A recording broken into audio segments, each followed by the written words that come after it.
Hey guys, Sean, Leslie, Liver Dummies. Pardon me if my voice cracks a little bit. I am feeling a little bit under the weather, which is why you probably haven't seen much of me in the last week. Any case, Milsig Tempest drum. These are discontinued many years ago. I finally managed to find one on this side of the border. It requires an SMG mag well, which I do already have in my M17. And it's a drum mag. And for the numpty that said, what's the point in making a post if you don't know anything about it? Well, use the internet. That's what it's for. But any case, what can I tell you when I use the internet? Supposedly it holds 32 rounds. There, simple. And I watched some Milsig videos. Milsig has an old YouTube channel that still has all these videos on it, which is a great resource. I'll toss a link down in the description. Some of it's still relevant, some of it isn't, but they're there nonetheless if you find stuff like this. So I was just gonna kind of go through this briefly because, well, I have been told by many there are some problems with these magazines. One is they're made from really brittle plastic, and you can see I already have a hairline crack here. This is like the number one thing that happens, and it's from flipping the lid and just kind of everyday use. So I'm probably gonna have to do something about that.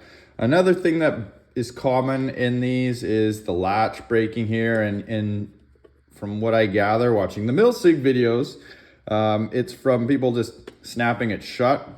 So instead you're supposed to lift this latch here. You can see it kind of functions that little catch. So don't just snap it down. Pull the latch up, push the lid down, you're good.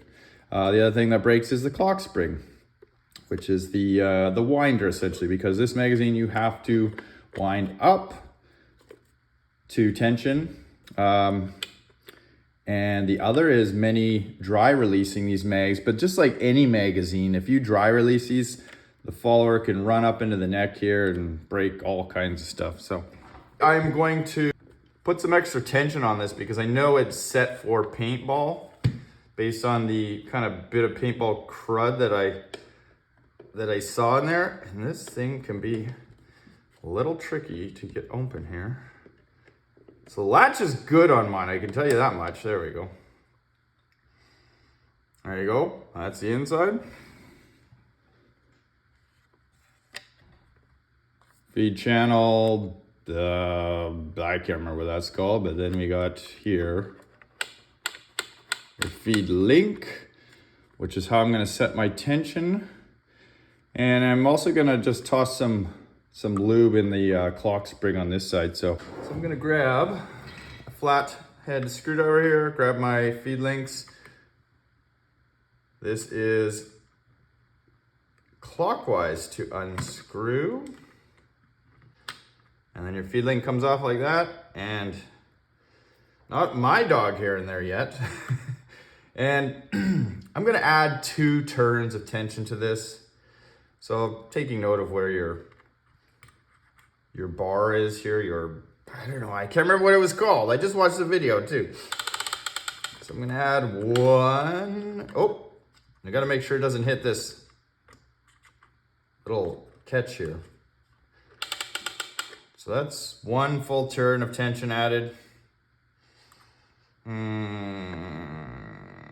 Let's do 2. He did 2 in the video, so 2 must be okay then. Just like that. And then I'm going to put my links back in.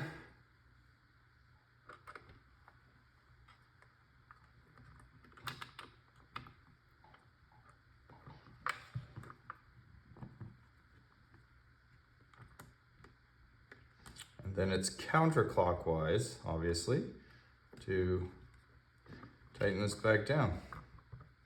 That is 2 turns tension added. And what do we learn already from this? Lift your latch. Don't dry release your mag. What you should do is use a screwdriver, hold your tensioner, and let it go slowly until your feed links reach the top, which they have right there. Now I'm going to add some oil to this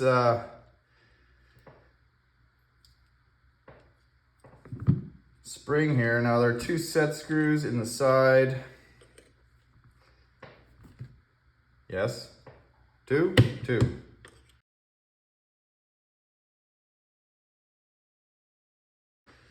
All right, this collar comes off.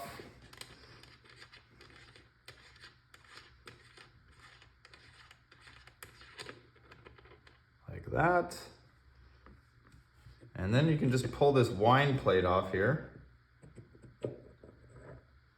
which should reveal your clock spring.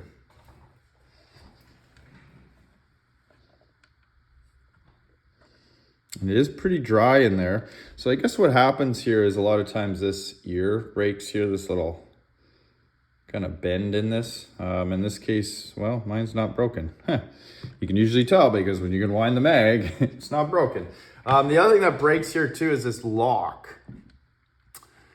This was what, I'm not gonna take this, oh, there we go. So here's your ratcheting mechanism here. So dry releasing this also can essentially just snap this lock off and render your mag useless.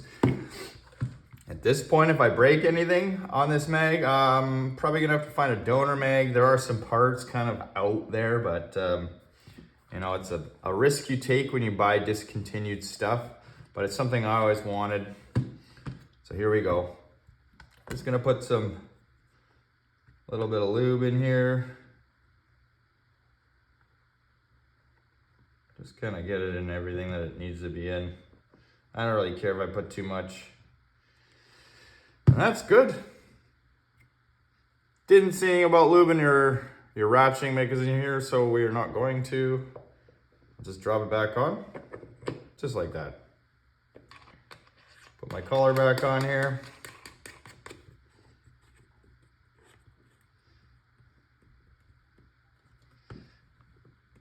I guess just do it hand tight. Really good enough, right? Make sure you can access those screws, which, there we go. Put my locking screws back in. I don't think any ugga-duggers are required here. This, well, because I'm using this for less lethal, there is a chance the vibration could back these set screws out. So, you know, it might be worthy to put a little dab of Loctite on them, but at this point, run what I brung and see how she does. All right. Good enough. All right, I got 25 rounds out on the table here. These are Grimburg Jewel V2s, 8 grams. And yes, I did order some V3s and also some of their new FAR projectiles to give them a go, because HP68s were always a go-to in shape projectiles. I don't see why the FARs will not be. So watch for that one. Okay, we'll wind it up. They say to wind it up till it stops, but I'm not putting in the full 32 rounds, so I don't know, we'll do 3. 1, 2, 3. And I think it stopped. All right.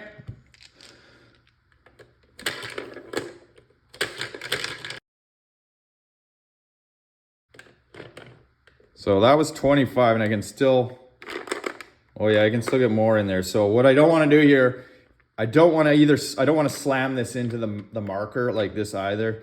That might be considered a no-no. So I'm going to do the old release and wind here. Oh, I'm pushing them out. All right, that's 24.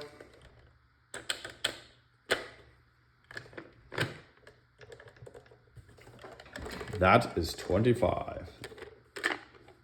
Use my M17. I just realized actually, so this is Home Defense 24 kit for the M17, but I realized I still haven't done the trigger springs in this. I got distracted because, well, I removed the gauge. Somebody asked me about that. Why do you remove the gauge? Well, redundancy. I know the operating pressure or output pressure, so I don't really need it. I got a gauge here, I got a gauge here, had a gauge here, and one of these gauges is gonna go too. So, but in that course of doing that, I forgot to do the trigger springs in this. So I have test fired this, and it did work.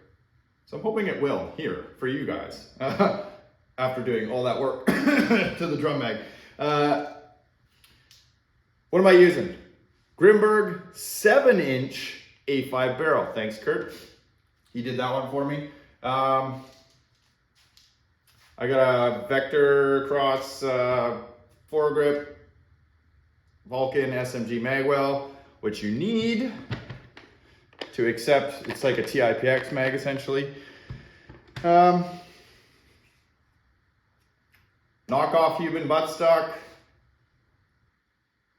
The 2.2 liter, which is like 13.6 CI carbon tank, 4,500 PSI. Output on this marker right now is 775 PSI. And I've switched to the GOG. I'm just trying some different things out. This marker is kind of incomplete at this point. Still working through, you know, exactly how I'm gonna lay it out. I like to trial and error things a lot. So we got 25 Grimburg Jewel V2s in here. I don't know if I heard anything release. Let's just have a closer look. This will be the first time using this.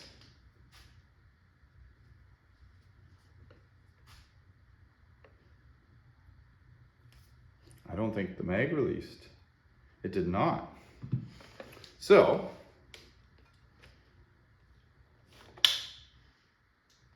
why didn't you release?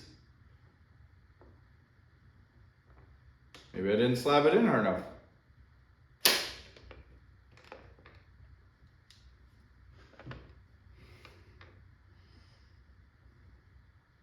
Well, shucks.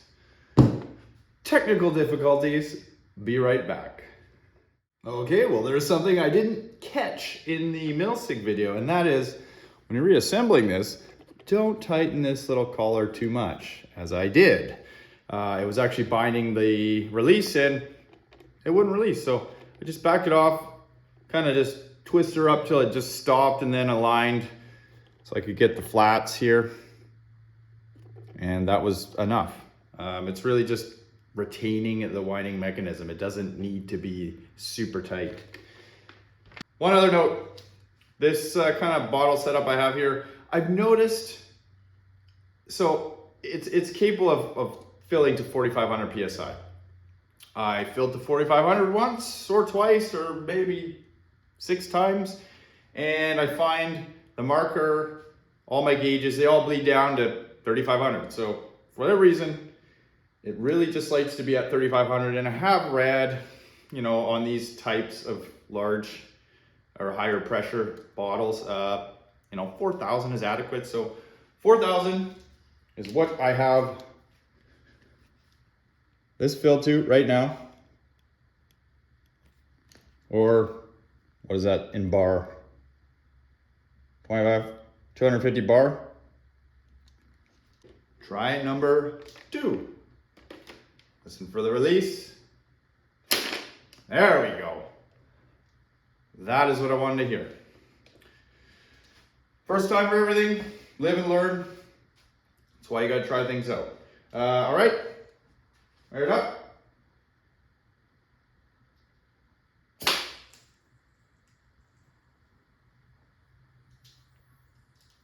I actually think my plug is leaking here.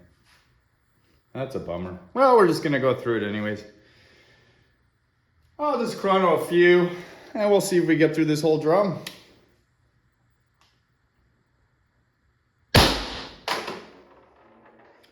366. 368.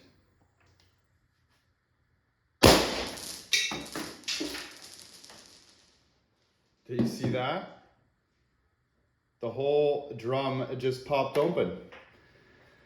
Well, I'm going to gather my balls. An LL problem. All right, well, I've recovered 22 of my little black balls. And just for confirmation, the mag is latched. It is not broken. I'm sure I latched that mag. So this could be a problem. It could be a problem. Try again.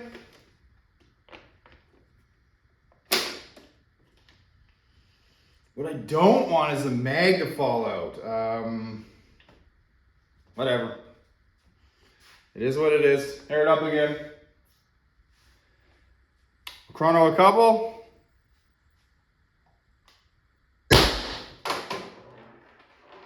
Still good. 366. Whoops, sorry. 362. Just gonna have a look at the mag here, see if anything funny's going on. No, I don't see anything funny. I mean, maybe I didn't latch it. I'm sure I did. Let's just see how many rounds, if we can empty this thing out. Oh, failure to feed.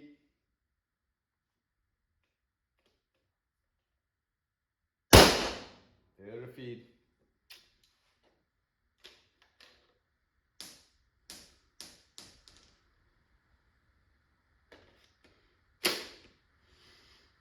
Might need more tension.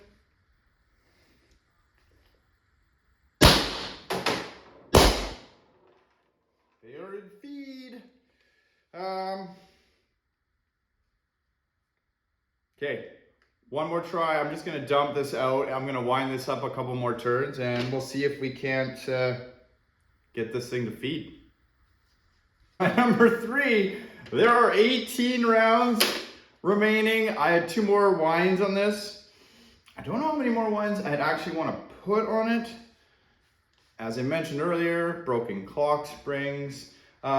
It's possible these rounds, these 8-gram drills, may be just too heavy for this old girl paintball mag, but we'll try anyways. Air it up. The lid didn't pop open at least.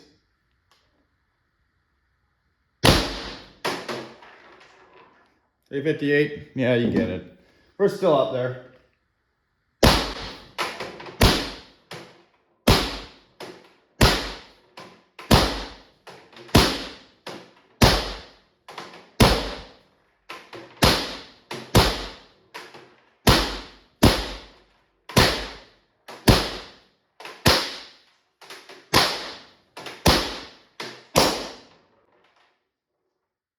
Are we out? Are we out? Remember, this is ball on deck, so there's 1 in there. Yeah, we're out. All right, well, that was 3 winds from what I'd assume was factory tension. Who knows? I mean, this thing's 10 years old. I don't know what it's been through, but well, it did feed fine there. Never a dull moment. Leslie the for Dummies. Air remaining after all those muck-ups. And I said muck. We are still at just under 2,000 PSI. So that was pretty good. Even considering I got a slight little air leak here. I think I need to find a better plug. I thought this was gonna be a good solution. M8 by 1.0 on the Home Defense 24 heat core. It is not a 1/8 NPT or an M10.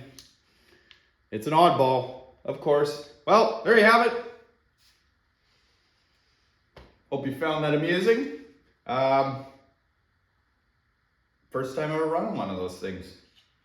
So, a learning experience for all of us. You thought I was done. Turns out it wasn't my plug leaking. My GOG just wasn't seated properly. I noticed, I tried this on my other one, my GOG, I thought the O-ring was bad, and I think it's just the cut of the heat core. I don't have that problem when I'm actually running the Home Defense 24 on off. But it did happen again with my GOG. Whatever. Still not done. Holy smokes. I don't know if you can pick that up. LL is hard on stuff. Look at that crack now. I don't know if you remember what it looked like in the beginning. It split all the way across, so meh, meh, meh. Scott! Come on.